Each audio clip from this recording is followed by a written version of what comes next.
মাস দুয়েক আগে আমি জার্মানিতে গেছিলাম, ইউরোপের। তো জার্মানিতে বার্লিনে একটা মসজিদ আছে, ইমামও মহিলা। ইমাম কি? মহিলা। ভাইরা আমার, মেয়েদের জন্য মসজিদে না এসে বাসায় 5 ওয়াক্ত নামাজ পড়া উত্তম, এ ব্যাপারে কোনো দ্বিমত আমাদের মধ্যে নাই। ওয়াবুয়ুতুহুন্না খায়রুল লাহুন্না। তবে হাদিসের আগের অংশ আছে, আল্লাহ নবী সাল্লাল্লাহু আলাইহি সাল্লাম বলেছেন, লা তামনাউ মা আল্লাহি মাসাজিদ আল্লাহ, আল্লাহর বান্দিরা মসজিদে আসলে বাধা দিও না, কিন্তু তাদের জন্য মসজিদে আসার চাইতে বাসা নামাজ পড়া বেশি উত্তম। তার নবীজি চাইতেন তারা যেন বাসায় পড়ে। মসজিদে দিনই কোনো প্রোগ্রাম, কোনো বিশেষ কারণে যদি আসে, দিনই এলেম অর্জন করার জন্য আসে, তাহলে ফিতনামুক্ত সেই পরিবেশ থাকলে আসবে, আর না হলে সেটাও বাসা বা অন্য অঙ্গনে হবে। আর পাবলিক প্লেসে যে মসজিদগুলো, শহরের মসজিদগুলো, মহিলারা বাজারে ডাক্তার দেখাইতে বিভিন্ন কারণে আসে, সেগুলো তো অবশ্যই মেয়েদের নামাজের ব্যবস্থা থাকা দরকার। কিন্তু মেয়েদের জন্য মসজিদে এসে 5 ওয়াক্ত নামাজের জামাতে হাজির হওয়ার চাইতে বাসায় নামাজ পড়া অধিকতর উত্তম। মদিনায় এক মহিলা নবী সাল্লাল্লাহু আলাইহি ওয়াসাল্লামের পেছনে এসে নামাজ পড়ার জন্য, মসজিদে নামাজ 1 রাকাতে 1000 রাকাতের সওয়াব, নবীজিকে যখন বলেছেন, নবীজি বলেছেন তুমি তোমার বাসায় পড়লে বেশি সওয়াব হবে, কেন কষ্ট করে আসো? এখানে 1000 পালে ওখানে আরো বেশি পাবে। কিন্তু আমাদের বন্ধুরা অনেকে আবেগে নিজেকে সামলাইতে পারেন না। আল্লাহ আমাদের বোঝার তৌফিক দান করুন। তাহলে মেয়েদের বাসায় নামাজ পড়া উত্তম, কিন্তু শহরে পাবলিক প্লেসে মেয়েদের নামাজের জায়গা না থাকার কারণে বহু পর্দানসীন, বহু নামাজি মেয়েরা ওয়াক্ত চলে যায়, নামাজ পড়তে পারে না। ডক্টর খন্দকার আব্দুল্লাহ জাহাঙ্গীরউল্লাহ বলতেন, আমাদের মা বোনরা বাসায় অবস্থান করবে, প্রয়োজনে বের হবে, এটাই শরিয়ার নির্দেশ। কিন্তু আমাদের মা বোনরা যে কোনো কারণে বাইর হয়ে গেছে, এখন যদি বলেন যে নামাজ পড়তে দিব না, বাসায় যাওয়া ছাড়া পড়বে না, তাহলে কাজা হবে, তাহলে সেটা তো তার জন্য ক্ষতিকর হবে। এই জন্য ব্যালেন্স আমাদেরকে শিখতে হবে। তো মহিলাদের জন্য আলাদা মসজিদ করার, পৃথক মসজিদ করার কোনো নজির শরিয়াতে নাই, কোনো আলেমের কোনো মত এর সপক্ষে নাই। এটা সারাসর ফিতনা, যদি কেউ করে নাজায়েজ হবে। মসজিদের ভিতরে প্রথম কাতারের সামনে দেয়ালের ওই পাশে লাশ রেখে সালাত আদায়ের দলিল চাই। বাবারে সব দলিল চাচ্ছে দেখি। দেখেন, মসজিদে যখন জানাজার নামাজ হবে তখন লাশ মসজিদে ঢুকাবে না। কেন? কারণ লাশে রক্ত, পুজ, পানি ইত্যাদি থাকতে পারে, মসজিদ নাপাক হবে। সেজন্য মসজিদকে পরিচ্ছন্ন রাখার প্রয়োজনে লাশটাকে পশ্চিম পাশে রেখে তারপর জানাজা পড়া হয়। কিন্তু এটা সুন্নাহ না। সুন্নাহ কোনটা? সুন্নাহ হলো মাঠে জানাজা নামাজ পড়া। এই সুন্নাহ মুর্দা হয়ে গেছে। কোনো কারণ ছাড়া গ্রামের মসজিদে এই কাজটা করা হয়। এই সুন্নাহটা জিন্দা করার জন্য আমাদের উলামাদের কাজ করতে হবে, ভাইদের কাজ করতে হবে। চেষ্টা করা যাবে না ইনশাআল্লাহ?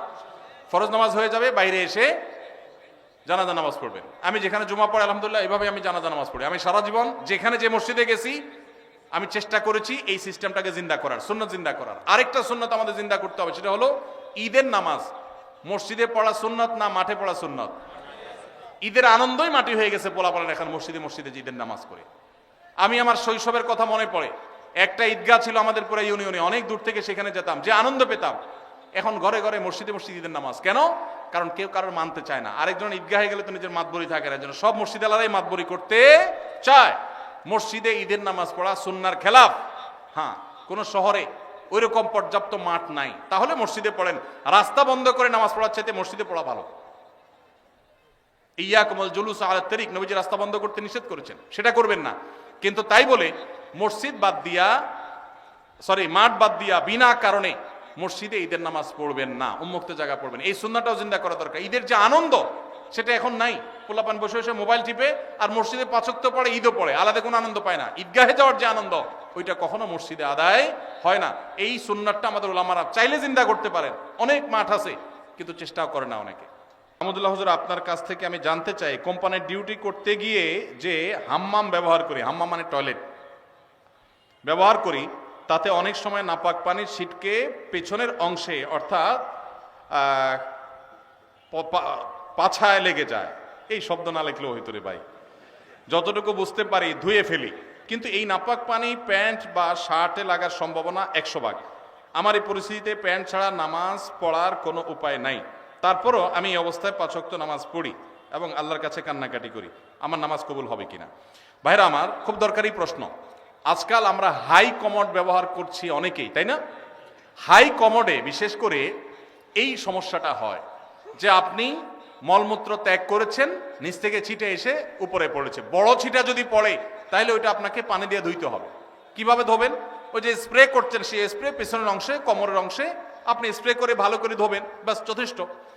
আর যদি সামান্য ছোট ছোট ছিটা আসে, যেমন পেশাব করতে গেছেন, শুয়ের আগায় যে পরিমাণ পানি থাকে ওই পরিমাণ ছিটা পেশাবের আসছে, তাহলে তাতে ইনশাআল্লাহ নাপাক হবে না। অনেক সময় দেখা যায় পেশাব করলে শীতের দিন বাষ্প হয়ে ওই বাষ্পটা কাপড়ের শরীরে মিশে, এতেও কাপড় শরীর নাপাক হবে না ইনশাআল্লাহ। কিন্তু যদি ওই কমোডের পানিতে এখানে নাপাক আছে, ওখানে আপনার নাপাক পড়ে সেখান থেকে যদি উপরে পানি উঠা পড়ে, তাহলে অবশ্যই সেটা নাপাক হবে। অনেকের আবার এখানে সূচিবায়ুর রোগ আছে, অহেতুক সন্দেহ করে, কিছুই হয় নাই উনি সন্দেহ করে, সেটা আবার সমস্যা। সন্দেহকে কোনো প্রশ্রয় দেওয়া যাবে না। তো এ ভাইয়ের প্রশ্ন উত্তর হলো যে আপনি চেষ্টা করবেন ধুয়ে ফেলার, ধুয়ে ফেলছেন বাস, এরপর আল্লাহর তাওয়াক্কুল করে নামাজ পড়বেন, অহেতুক সন্দেহ করবেন না। আমার একটা প্রশ্ন, কোনো ব্যক্তি এমন ঋণগ্রস্ত যা পরিশোধ করা কষ্টকর, এক্ষেত্রে ওই লোক ব্যাংক থেকে ঋণ নিয়ে ঋণ পরিশোধ করতে চাইলে সেটা পারবে কিনা জানতে পারলে ভালো হয়। যিনি ঋণগ্রস্ত তিনি ব্যাংক থেকে সুদি লোন নিয়ে যদি ঋণ পরিশোধ করতে যান, তাহলে গাছের গোড়া কেটে আগায় পানি দেওয়া হবে, গোড়ায় কেটে আগে পানি দেওয়া হবে। ঋণ পরিশোধ ভালো কাজ, কিন্তু সুদি কারবার করা ভালো না খারাপ? সুদি কারবার করা কি ভালো কাজ না খারাপ কাজ? শুধু খারাপ কাজ, জঘন্য হারাম। এখন কত হলে আপনি কি করবেন? আপনি চেষ্টা করবেন আপনার জমি জমা বিক্রি করে কারোর কাছে ধার দেনা করে পরিশোধ করার। অনেকে আমার কাছে চিরকুট দেয়, ভাই আমল শিখা দেন যে আমল করলে ঋণ পরিশোধ হয়ে যাবে। ছাত্ররা চিরকুট দেয়, কালকে বরিশালে প্রোগ্রাম ছিল, চিরকুট লিখে দিছে কি এমন আমল শিখাই দেন যে পরীক্ষার খাতা উল্টোপাল্টা লিখলে ওটা ঠিক হয়ে যাবে। কত আজগুবি আজগুবি প্রশ্ন মানুষ দিতে পারে। আমি এই প্রশ্ন দেখে বললাম, এই প্রশ্ন বলতেছে এটা একটা ফাঁকিবাজ ছাত্র। ভালো ছাত্র হলে সে পড়ালেখার চেষ্টা করবে, কলম পড়া, ওই ধানাই ফানাই করা, অমুক পিসাবের কাছে যাওয়া পরীক্ষার আগে, এগুলো সব ফাঁকিবাজ ছাত্রদের কাম। ভালো ছাত্র পড়ালেখা করবে, ফাঁকি ঝুঁকি দিবে না, আর আল্লাহর কাছে দোয়া করবে, মুরব্বীদের কাছে দোয়া চাইবে, ব্যাস না। আপনি ধানাই ফানাই করলে এটা আলামত খারাপ। বিধায় একইভাবে ঋণ পরিশোধের জন্য অনেকে বলে, ভাই আমল শিখাই দেন ঋণ পরিশোধ যেন হয়ে যায়। তা আমি অনেককে এরকম হাতের কাছে পেলে জিজ্ঞেস করি, ঋণ কত টাকার? বলে 5 লাখ টাকা। জমি জমা ঘর বাড়ি? আলহামদুলিল্লাহ গর্বিটা আছে। জমি জমা? জমি জমা আছে, কিছু চাষের জমি আছে, ওগুলো বিক্রি করলে কত হবে? ওগুলো তো অনেক টাকার জিনিস, তো সেগুলো বিক্রি করে ঋণ দেন না কেন? না জমি বিক্রি করে ঋণ দেবো নাকি? মানে আপনি দোয়া শিখাই দেন, ওইটা আমল করলে উপর থেকে আল্লাহ বস্তা ফালাই দিবে, ঋণ দিয়ে দিব, আর আমার জমি আমারটা থাকবে। এই 2 নাম্বারই করলে কোনো কাজ হবে? সাধ্য অনুযায়ী আমার গর্বিটা বিক্রি হলো, আমি ঋণ পরিশোধ করব, তাই বলে সুদি লোন নেওয়া জায়েজ হবে না। এটা অনেক ভাইরা ভুল করেন। অনেক চাকরির ক্ষেত্রে দেখা যায়, যেমন ডিফেন্সের চাকরিতে নবী সাল্লাল্লাহু আলাইহি ওয়াসাল্লামের সুন্নাত দায়ী রাখার জন্য সিনিয়রের অনুমতি নিতে হয়, এবং চাকরির বয়স কম তাই অনুমতি দেয় না। এ বিষয়ে যৌক্তিকতা কি? দেখুন, ভারতে ডিফেন্সে আমরা দেখি শিখরা তাদের পাগড়ি পরে তারপরে সেখানে তারা ডিউটি করতে পারে। আমেরিকার মতো দেশে ধর্ম পালন করেও ডিফেন্সে চাকরি করতে পারে। আমাদের দেশে এই রকম অবস্থা তৈরি হয়েছে যে দীর্ঘদিন থেকে নিয়ে দায় রাখতে দেওয়া হতো না, মেয়েদের হিজাব করতে দেওয়া হতো না।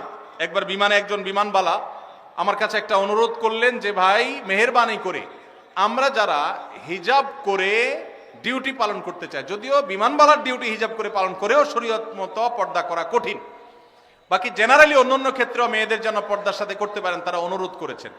আলহামদুলিল্লাহ, আনন্দের বিষয় যে আমাদের বাংলাদেশ আর্মিতে এখন এই 2টা বিষয়ে আল্লাহর ফজলে অনুমতি পাওয়া গেছে। বিশেষ করে দায়ের বিষয়টাতে অনুমতি যে নিতে হয়, এটা ডিসিপ্লিনের জন্য। আমার মনে হয় এখানে একটা ড্রেস কোড থাকা উচিত একটা প্রতিষ্ঠানের। সেই হিসাবে ড্রেস কোড থাকবে, নর্মাল প্রসিডিউর থাকবে, কিন্তু অকারণে বয়স কম এই সমস্ত অজুহাতে যদি বাধা দেওয়া হয়, তাহলে সেই সিস্টেমটা চেঞ্জ হওয়া উচিত। কারণ সাংবিধানিক অধিকার, যে কেউ তার ধর্ম পালন করতে পারে, সেই সুযোগ থাকা উচিত। আমি আশা করি যে সংশ্লিষ্ট মহল তারা এটা বিবেচনা করবেন বা দেখবেন।